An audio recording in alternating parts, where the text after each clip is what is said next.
चलो good morning बच्चों। तो लास्ट लेक्चर में क्रैश कोर्स के लेक्चर नंबर 1 में हमने पढ़ा था इलेक्ट्रिक चार्ज और उस चैप्टर में हमने डिस्कस करा था up to charging by conduction. Charging by conduction तक हमने पढ़ा था चार्जिंग ऑफ बॉडी में। आज के जो है उस टॉपिक में हम पढ़ेंगे charging by induction and charging by friction. Charging by induction and charging by friction पढ़ेंगे हम लोग। ओके चलिए, okay fine, let's start. Heading दीजिए आप, charging by induction. Charging by induction, charging by induction. What is charging by induction? क्या होता है ये चार्जिंग बाय इंडक्शन? ये इंडक्शन का मतलब क्या होता है? What do you mean by induction? Induction का मतलब होता है इन्फ्लुएंस। इंडक्शन का मतलब होता है किसी और के वजह से, किसी और के वजह से किसी दूसरे में उत्पन्न होना, उसी को हम कहते हैं इंड्यूस। अरे कोरोना बीमारी नाम सुना आपने? अभी तुरंत आया था कुछ टाइम पहले कोविड। इसमें क्या होता था, एक व्यक्ति को कोविड हुआ है, दूसरे व्यक्ति को कोविड नहीं हुआ है, पर उसके आस पड़ोस में आने से क्या होता था, वो कोविड उसको भी फैल जाता था। ध्यान से सुनो सब, क्या बात हो रही है, सेट हो जाना सब, समझ में आ रहा है? वीडियो चल रहा है। चलो, क्या बोला आपने? अभी कोविड आया था कुछ टाइम पहले, हमने क्या देखा था, एक व्यक्ति को कोविड हुआ है, दूसरे व्यक्ति को कोविड नहीं हुआ है। क्या टच करने से जिसको नहीं हुआ उसको होता था, या उसके आसपास भी होने से हो जाता था? उसके आसपास भी होने से। सेम चीज है यहाँ पे चार्जिंग बाय इंडक्शन भी। मतलब कि एक है अपने पास में अनचार्ज कंडक्टर, क्या है जी? ये है अनचार्ज कंडक्टर, अनचार्ज कंडक्टर है, और उसके बाजू में कोई भी पॉजिटिव या नेगेटिव चार्ज ले लिया आपने। कौन सा चार्ज? पॉजिटिव या नेगेटिव चार्ज। कोई भी पॉजिटिव या नेगेटिव चार्ज कितना डिस्टेंस पे है? डी डिस्टेंस पे। और हम जानते हैं कि कंडक्टर के अंदर में बहुत सारा क्या होता है? फ्री इलेक्ट्रॉन होता है। बहुत सारा फ्री इलेक्ट्रॉन होता है कंडक्टर के अंदर में, बहुत सारा फ्री इलेक्ट्रॉन होता है। ध्यान से सुनिएगा, पूरा बात कहीं पे समझ में आ जाएगा आपको। पॉजिटिव चार्ज है, उसके अंदर में फ्री इलेक्ट्रॉन है, और फ्री इलेक्ट्रॉन और इस पॉजिटिव चार्ज के बीच में इंटरेक्शन होता है लगाव होने के वजह से। ये प्लस है तो ये वाला पार्ट एक तरह माइनस चार्ज की तरह बिहेव करता है ना, तो ये पॉजिटिव चार्ज और इलेक्ट्रॉन के बीच में इंटरेक्शन के वजह से क्या हो जाता है, इस कंडक्टर के अंदर में, कंडक्टर के अंदर में इनसाइड एक सरफेस पे, अगर ये प्लस है तो ये वाला सरफेस पे कौन सा चार्ज आ जाता है? माइनस चार्ज आ जाता है। किसके वजह से ऐसा हुआ? किसके वजह से हुआ? पॉजिटिव के वजह से। अब इस सरफेस पे कौन सा चार्ज आ गया? Negative charge. चूंकि हम जानते हैं कि कंडक्टर के अंदर में नेट चार्ज कितना होता है? जीरो। कितना होता है? जीरो होता है। तो जितना इधर नेगेटिव चार्ज एक्यूमुलेट हुआ, उतना ही नंबर ऑफ पॉजिटिव चार्ज क्या होगा? अनदर सरफेस पे एक्यूमुलेट हो जाएगा। देखिए इसमें 1 2 3 4 5 6 7 8 है, तो इधर भी कितना होगा? 2 3 4 5 6 7 और क्या हो जाएगा? 8 टोटल पॉजिटिव चार्ज हो गए। समझे बात को? तो ये जो पॉजिटिव और नेगेटिव चार्ज है, ये जो पॉजिटिव और नेगेटिव चार्ज है, ये नेगेटिव चार्ज और ये पॉजिटिव चार्ज है, इस चार्ज को हम लोग क्या कहते हैं जी? That is known as the induced charge. क्या कहते हैं उसको? इंड्यूस्ड चार्ज कहते हैं। और इस प्रोसेस को कहते हैं charging by induction. Charging by induction. Sir इसको लैंग्वेज में कैसे बोलेंगे? व्हेन ए पॉजिटिव और negative charge, when A positive और, या तो पॉजिटिव या तो हम ऐसे यहाँ पे ले लेते हैं आसान भाषा में, positive charge. When A positive charge kept near A अनचार्ज conductor, kept near a uncharged conductor due to interaction between the positive charge and the free electron of the conductor. Free electron of the conductor, the some negative charge is accumulated on the one surface of the conductor near the positive charge, and same number of positive charge is accumulated on the another surface of the conductor, because the net charge inside the conductor is equal to 0. आई बात समझ में? This process is known as the charging by induction and the charge is known as the induced charge. क्या कहते हैं उसको? आई बात समझ में? क्लियर है पूरी बातें? तो मैंने क्या बोला, एक पॉजिटिव चार्ज, ध्यान से सुनो, एक पॉजिटिव चार्ज को किसी अनचार्ज कंडक्टर के पास में रखते हैं, अनचार्ज कंडक्टर के पास में रखते हैं, तो ये पॉजिटिव चार्ज और कंडक्टर के फ्री इलेक्ट्रॉन, पॉजिटिव चार्ज और कंडक्टर के फ्री इलेक्ट्रॉन के बीच में इंटरेक्शन होता है। उस इंटरेक्शन के वजह से कंडक्टर के एक सरफेस पे, कंडक्टर के एक सरफेस पे कौन सा चार्ज, इधर पॉजिटिव है तो इधर क्या होगा, नेगेटिव। और टोटल कितना होता है अंदर में, 0। तो यहाँ नेगेटिव हुआ तो उतना ही नंबर ऑफ क्या आ जाएगा, पॉजिटिव चार्ज। तो ये पॉजिटिव और नेगेटिव चार्ज को क्या कहते हैं हम लोग, that is known as the induced charge. Okay listen, तो चार्जिंग बाय इंडक्शन हमने देख लिया। इसको आसान भाषा में जानते हैं, एक सिंगल लाइन डेफिनेशन में भी हम इसको लिख सकते हैं। अगर 2 मार्क्स में क्वेश्चन पूछ रहा है तो क्या लिखेंगे, अभी तो हमने लिख दिया पूरा कि एक पॉजिटिव चार्ज को कंडक्टर के नजदीक रखने पे इंटरेक्शन के वजह से इस सरफेस पे जो पॉजिटिव और नेगेटिव चार्ज एक्यूमुलेट हुआ उसको क्या कहते हैं जी, इंड्यूस्ड चार्ज। क्या कहते हैं, इंड्यूस्ड चार्ज। तो एक तरह से हम आसान भाषा में एक दूसरा डेफिनेशन हम लिख सकते हैं। दूसरा definition single line single sentence में हो जाएगा और बहुत ही इजी डेफिनेशन होगा। तो हम एक काम करते हैं, इसको मिटा करके हम लिखते हैं। ओके देखो क्या डेफिनेशन होगा, ठीक है जी, it is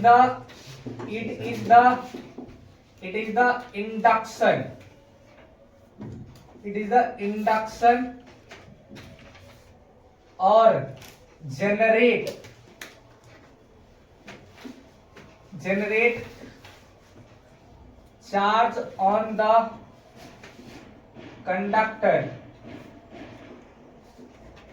due to another charge kept near surface, okay.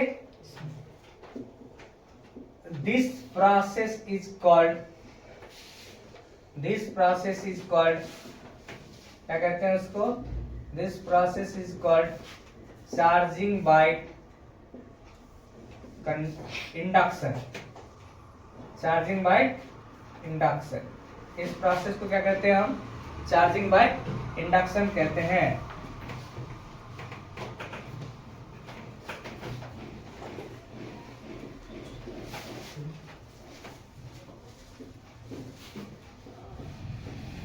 This process is called charging by induction। ये डायग्राम बना दीजिएगा, बस हो गया, ठीक है।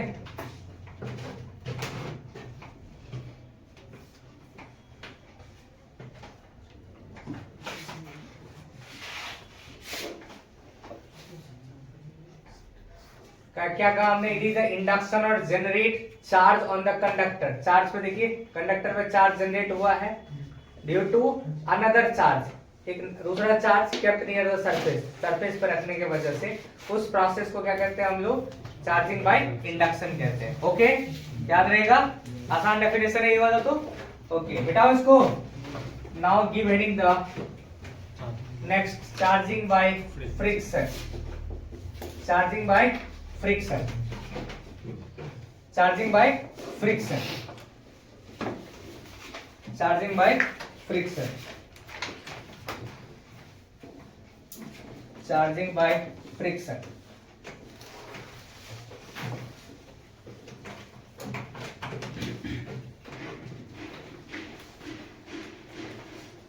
Charging by friction,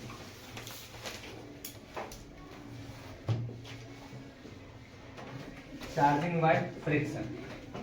what do you mean by charging by friction? Charging by friction, friction के वजह से भी ऑब्जेक्ट चार्ज होता है। कैसे? देखिए, जब दो अनचार्ज बॉडी को, अभी क्या पढ़े थे हमने चार्जिंग बाय कंडक्शन में, क्या था, एक बॉडी चार्ज था दूसरा अनचार्ज था। अभी क्या पढ़ा था हमने इंडक्शन में, एक पॉजिटिव या नेगेटिव चार्ज के नजदीक में अनचार्ज को रखा था। अरे बोल रहे यार, इस वाला में क्या होगा कि दोनों ही अनचार्ज बॉडी होगा, दोनों क्या होगा, अनचार्ज बॉडी। एक है ए और दूसरा क्या है, बी है, दोनों अनचार्ज है। और दोनों को क्या करेंगे हम लोग, रब करेंगे। क्या करेंगे, रबिंग करेंगे, रबिंग मतलब घसना, अगर दोनों को घसेंगे, घसने से क्या होता है, घसने से क्या होगा कि दोनों को रब करने से एक पे जो है ए वाले पे पॉजिटिव चार्ज आ गया, सपोज क्या आ गया, पॉजिटिव चार्ज, गारंटी नहीं है निगेटिव भी हो सकता है, एक पे आ गया पॉजिटिव चार्ज, पर जितना पॉजिटिव इस पे हुआ उतना ही निगेटिव कितना होगा, उतना ही निगेटिव किस पे होगा, बी पे होगा। आई बात समझ में? तो पहले था न्यूट्रल, पहले क्या था, घसने की वजह से एक पे आ गया पॉजिटिव, दूसरे पे आ गया नेगेटिव, यानी कि इसको कहते हैं चार्जिंग बाय फ्रिक्शन। तो ये जो चार्ज जनरेट हुआ किसके वजह से हुआ, घसने की वजह से, इसीलिए उसको कहते हैं चार्जिंग बाय फ्रिक्शन। छाप दो जल्दी से।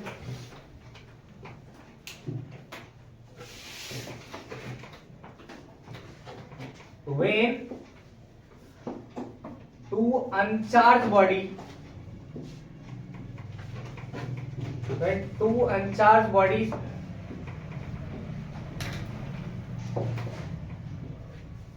rub together,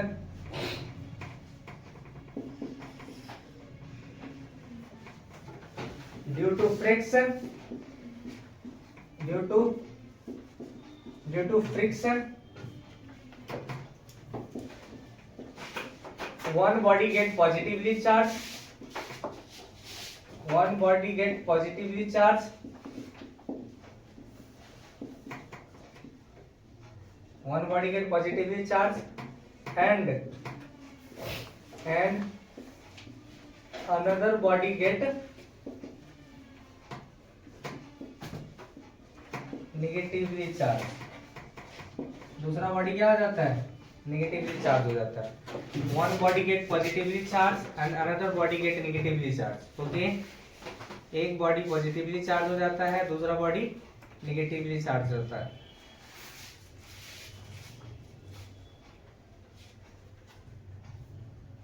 don't take much time, right quickly.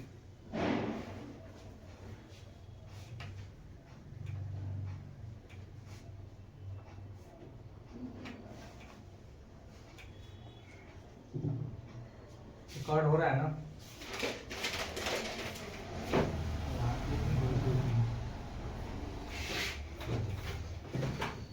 जल्दी कीजिए।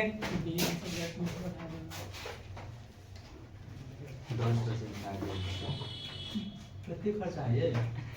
4 के वाले तो मोबाइल हीट से तो परसेंटेज कम है।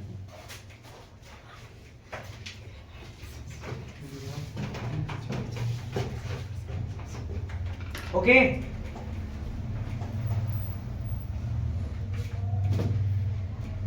now reading the important topic of this chapter, that is known as Coulomb's law. यहाँ तक क्लियर है?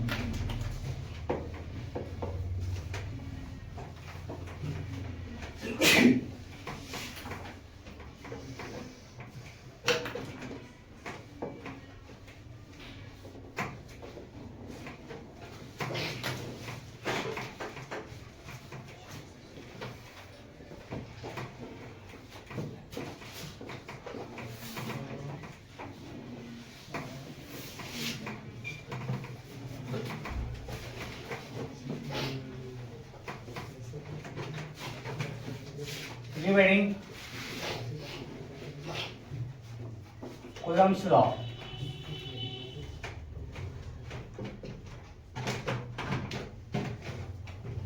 Reading Coulomb's law. चलिए, Coulomb's law. What do you mean by Coulomb's law? One of the most VBI topic of Bihar board, जहां से हर साल question आएगा, एक नई क्वेश्चन आता ही है, ऑब्जेक्टिव में या फिर शॉर्ट आंसर में, कई बार लॉन्ग में पूछ देता है। ठीक है, तो चलिए अपन पढ़ते हैं Coulomb's law। क्या होता है Coulomb's law? देखिए क्या कहता है Coulomb's law। आसान भाषा में समझते हैं, शॉर्टकट में चीजें समझते हैं कि जब कोई दो चार्जेस Q1 है, हो सकता है दोनों के दोनों पॉजिटिव हो सकता है दोनों के दोनों हो सकता है दोनों के दोनों पॉजिटिव हो सकता है दोनों के दोनों नेगेटिव हो। जब वो r डिस्टेंस पे सेपरेट रहता है, सेपरेटेड है r डिस्टेंस पे, दो चार्जेस हैं Q1 और Q2, r डिस्टेंस पे सेपरेटेड है, तो एक चार्ज क्या करता है, दूसरे चार्ज पे फोर्स लगाता है। सिमिलरली दूसरा चार्ज भी पहले चार्ज पे क्या करता है, फोर्स लगाता है। वो जो फोर्स ऑफ इंटरेक्शन होता है, फोर्स ऑफ इंटरेक्शन जो होता है when two charges Q1 and Q2 are separated at distance r, कितना डिस्टेंस पे थी r पे, then force of interaction उसके बीच में जो लगाव जो होता है ना जी, force of interaction is directly proportional to, क्या होता है डायरेक्टली प्रोपोर्शनल टू क्या होता है, एक वर्ड में लिख रहा हूं यहां पे मैग्नीट्यूड, क्या जी magnitude of product of both charges, दोनों चार्जेस के प्रोडक्ट का मैग्नीट्यूड एंड क्या होता है and inversely proportional to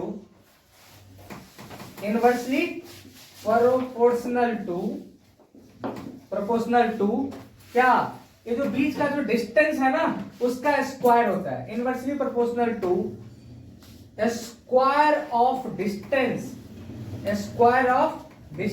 between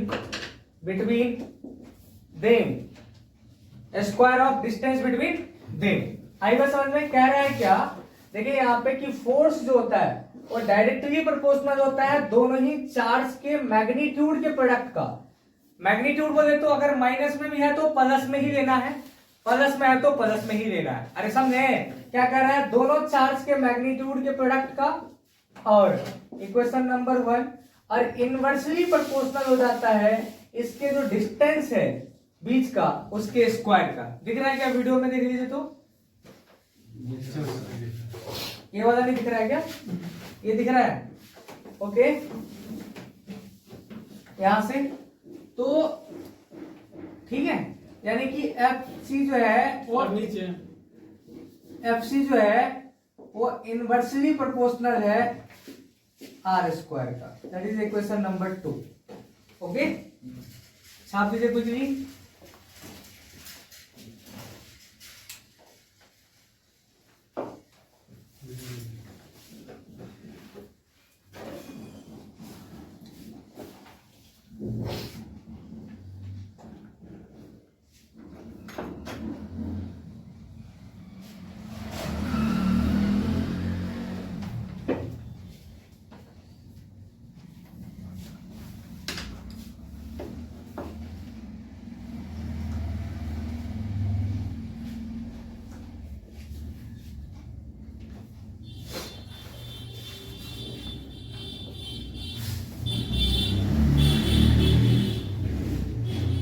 हो गया, देखिए इसको कैसे पढ़ेंगे अपन। अब क्या करेंगे,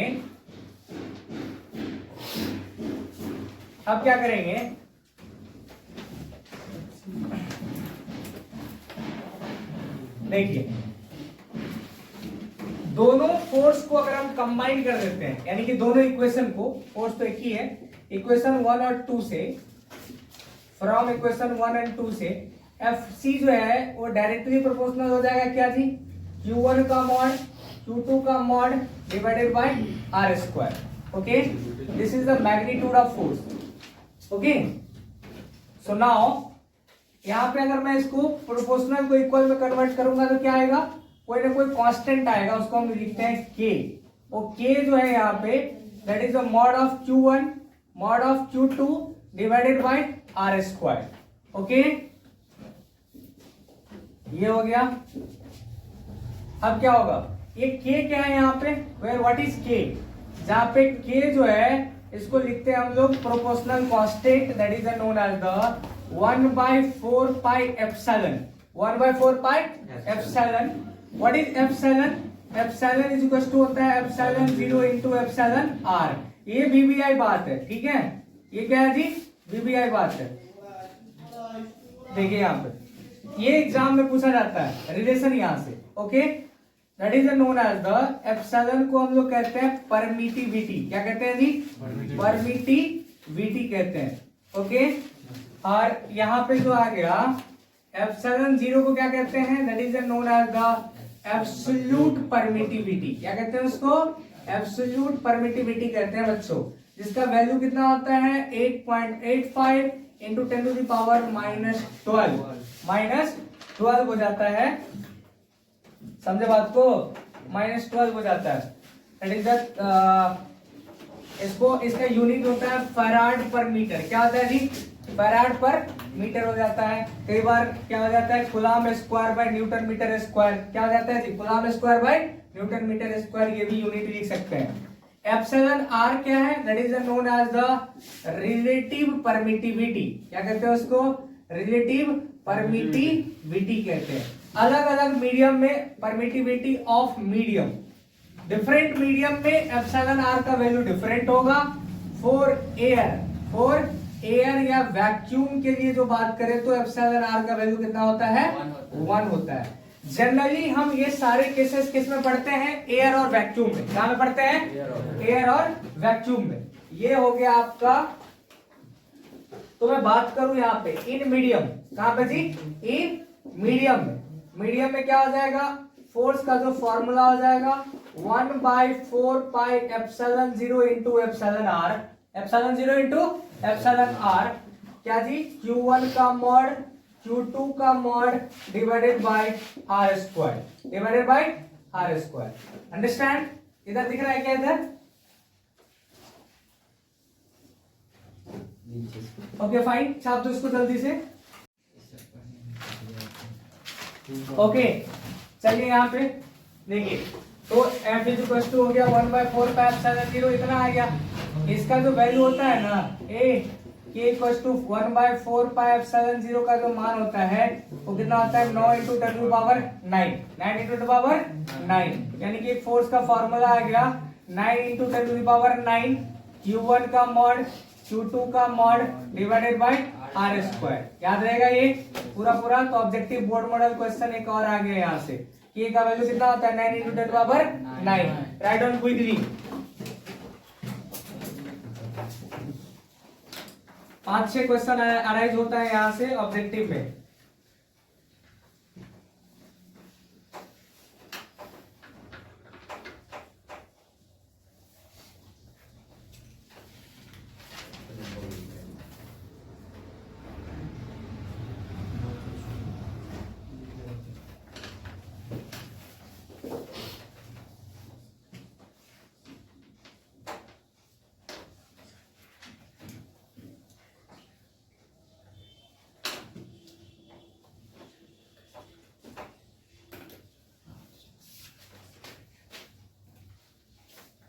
हो गया, चलिए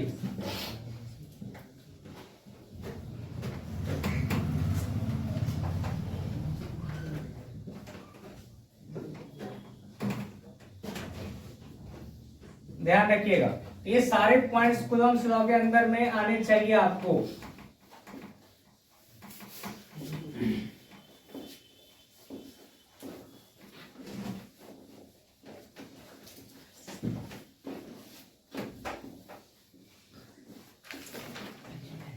देखिए ये फॉर्मूला याद रहेगा, नोट करके इस फॉर्मूला को लिख लीजिएगा। F equal to 9 into 10 power 9 Q1 का मॉड Q2 का mod by R square. Okay ये हो गया। Now dividing Coulomb's law in vector form, Coulomb's law in vector form. क्योंकि हम जानते हैं फोर्स कौन सा क्वांटिटी है, वेक्टर क्वांटिटी है, तो उसका मैग्नीट्यूड भी होता है और डायरेक्शन भी होता है। तो अभी जो 9 इंटू 10 पावर 9 ये मैग्नीट्यूड वैल्यू है, Q1 का मॉड है, Q2 का मॉड है, ये भी न्यूमेरिकल है, ये भी न्यूमेरिकल है और ये भी न्यूमेरिकल है। स्क्वायर करने पे ओवरऑल ये सारा का सारा वैल्यू क्या आ गया, न्यूमेरिकल वैल्यू आ गया, इसलिए मैग्नीट्यूड है। क्या ये मैग्नीट्यूड वैल्यू आ गया अपने पास में। पर फोर्स जानते हैं हम लोग कि वेक्टर क्वांटिटी है तो उसका मैग्नीट्यूड भी होगा, साथ में डायरेक्शन भी होगा। तो डायरेक्शन किधर होगा, एक्स और वाई जेड डायरेक्शन। समझ में आ रहा है तो कौन सा दिशा में होगा वो अपने को पता करना है। तो कैसे लिखेंगे, जैसे कि हम जानते हैं as we know that क्या जानते हैं हम लोग, F बराबर जो भी पढ़े थे हम लोगों ने क्या पढ़े थे, K Q1 Q2 का mod divided by R square. अगर मैं वेक्टर फॉर्म में बात करूं तो कौन सा फॉर्म में, इन वेक्टर फॉर्म, कौन सा फॉर्म में थी, वेक्टर फॉर्म में एफ वेक्टर इक्वल टू क्या हो जाएगा, that is 1/4 pi epsilon 0, 1/4 pi epsilon 0 q1 का मॉड q2 का मॉड डिवाइडेड बाय, ये देखिए यहाँ पे आर वेक्टर के मॉड का स्क्वायर, चूंकि देखिए आर स्क्वायर को ही हम आर वेक्टर के मॉड का स्क्वायर भी लिख सकते हैं, वेक्टर चैप्टर में आपने पढ़ा होगा। बट अभी इसको वेक्टर फॉर्म में लिखना है तो क्या करना पड़ेगा, यहाँ पे लिख देते हैं आर कैप, क्या लिख देते हैं, आर कैप, जहाँ पे यूनिट वेक्टर है जो किसको रिप्रेजेंट करता है, डायरेक्शन ऑफ फोर्स को, किसको रिप्रेजेंट करता है, डायरेक्शन ऑफ फोर्स को रिप्रेजेंट करता है। तो what is R cap here, R cap का मतलब होता है R vector by mod of R vector, R vector by mod of r vector। if you have to put this formula here, ये formula को आप पुट कर देंगे यहाँ पे, पुट कर दीजिएगा तो क्या आ जाएगा, यहां से ध्यान से सुनिएगा, वेक्टर फॉर्म में जो फॉर्मूला आ गया F vector is equal to, क्या फॉर्मूला आ गया, 1/4 पाई एप्सिलॉन 0 q1 का मॉड q2 का मॉड, ये देखिए यहाँ पे ये आ गया R vector divided by R vector का, तो ये तो मॉड स्क्वायर था ही, एक आर वेक्टर का मॉड यहाँ पे भी आ गया, यानी कि आसान भाषा में बोला जाए तो क्या आ गया, 1/4 पाई एप्सिलॉन 0 q1 का मॉड q2 का mod divided by R vector के मॉड का whole cube into R vector. So this is the formula in vector form, board model है, लास्ट ईयर पूछा था एग्जाम में, ठीक है, यही आएगा आपका यहाँ पे, ठीक है, कोई डाउट अप टू हियर, कोई परेशानी, तो ये था आपका कूलम्ब्स लॉ, क्या था ये, Coulomb's law in vector form, Coulomb's law in vector form, ये फॉर्मूला, एक एक लाइन हमने डेराइव करके निकाल दिया बच्चों, कहां से होगा, चाहो तो मैं डायरेक्ट लिख सकता हूं वेक्टर फॉर्म में, ठीक है, फॉर्मूला को, पर मैंने डेराइव करके, शॉर्ट नोट्स बनाइए आप, मतलब पढ़िएगा उसको, तो जहां जहां मैंने स्क्वायर ब्रैकेट डाला हुआ है वैसे ही आप ब्रैकेट डालिएगा, ओके, कि आपको इजी रहेगा याद करने में। कोई डाउट अप टू हियर नहीं होनी चाहिए।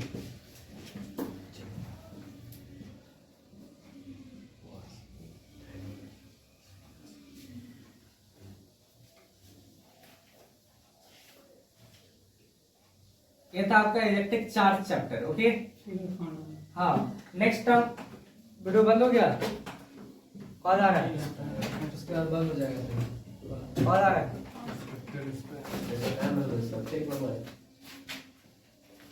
ठीक है, और पढ़ा दे क्या, नहीं सर,